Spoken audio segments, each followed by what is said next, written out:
Hi dears, welcome back to my channel. ಇದು ಒಂದು Sankranti day vlog.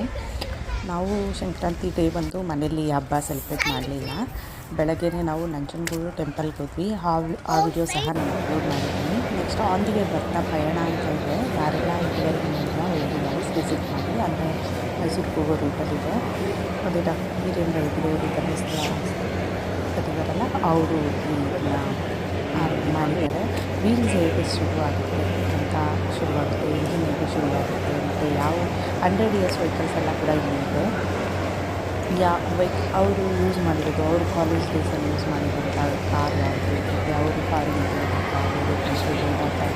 Use ಮಾಡಿದ car ಪ್ರತಿಯೊಂದನ್ನು ಡಿಸ್ಪ್ಲೇ ಇಟ್ಟಿದ್ದಾರೆ. ಕಾರ್ಗಳು ತುಂಬ ಚೆನ್ನಾಗಿ ಅನಿಸ್ತು ನೋಡಿ. ಈ ಕಾರ್ ಬಂದು 1947, ಅಂದರೆ ನಮಗೆ ಸ್ವತಂತ್ರ ಸಿಕ್ಕಿದಾಗ ಈ ಕಾರಿಗೆ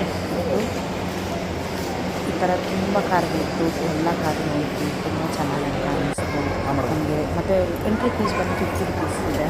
ವರ್ತ್ ಅಂತಲೇ ಹೇಳ್ಬೋದು. ನೋಡಲಿಕ್ಕೆ ತುಂಬ ಚೆನ್ನಾಗಿದೆ. ಯಾರಾದರೂ ಹಂದಿಗೆ ಮೈಸೂರಲ್ಲಿ ಯಾರಿಲ್ಲ ನೋಡಿಲ್ಲ, ಒಂದು ಸರ್ತಿ ಹೋಗಿ ವಿಸಿಟ್ ಮಾಡಿ. ಮತ್ತು ಮಕ್ಕಳಿಗೆ ಕಲಿಸ್ಕೊಂಡು ಅವ್ರಿಗೆ ಗೊತ್ತಾಗುತ್ತೆ ಡಿಫ್ರೆನ್ಸ್. ಮೊದಲು ಹೇಗಿತ್ತು ಕಾರಲ್ಲಿ, ಯಾವ ಥರ ಮಾಡಿಫಿಕೇಷನ್ ಆಗಿ ಚೇಂಜಸ್ ಆಗಿದೆ ಅಂತೇಳಿ ಗೊತ್ತಾಗುತ್ತೆ.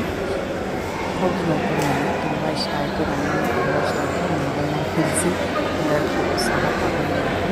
ಅಲ್ಲಿ ಹೋಗಾದ್ಮೇಲೆ ಆಲ್ಮೋಸ್ಟ್ ಫೋಟೋ ನಾವು ಅಲ್ಲಿ ಮುಗಿಸ್ಕೊಂಡು ಅಲ್ಲಿಂದ ಚೆನ್ನೈ ಮಾಡ್ಕೊಂಡು ಮನೆಗೆ ರಿಟರ್ನ್ ಆದ್ವಿ. ಇದು ಬಂದು ವಿಷ್ಣುವರ್ಧನ್ ಸರ್ ಯೂಸ್ ಮಾಡಿರೋ ಕಾರು. ನಾನು ಸಹ ನೋಡಿದ್ದೀನಿ ಸರ್ ಯೂಸ್ ಮಾಡಿರೋ ಕಾರು. ಆಮೇಲೆ ಅಲ್ಲಿಂದ ರೌಂಡ್ ಸೈಡ್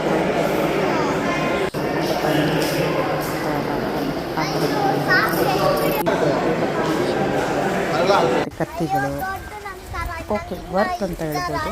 ಮತ್ತು ತುಂಬ ಚೆನ್ನಾಗಿದೆ ಪ್ಲೇಸು. ಈಚೆ ಕೂಡ ತುಂಬ ಚೆನ್ನಾಗಿದೆ. ಅದರ ನೆಕ್ಸ್ಟು ಮನೆಗೆ ಬಂದು ನಮ್ಮ ಅತ್ತೆಯವರು ಪಾಪ ಅವತ್ತು ಊಟ ಕೊಟ್ಟು ಕಳಿಸಿದ್ರು. ನಮಗೆ ಹಬ್ಬದ ಊಟನೇ ಕೊಟ್ಟು ಕಳಿಸಿದ್ರು. ಮತ್ತು ರಮ್ಯಾಕ ಅಂತ ನನಗೆ ಒಬ್ಬಟ್ಟು ಇಷ್ಟ ಅಂತ ಅವರು ಕೊಟ್ಟು ಕಳಿಸಿದ್ರು.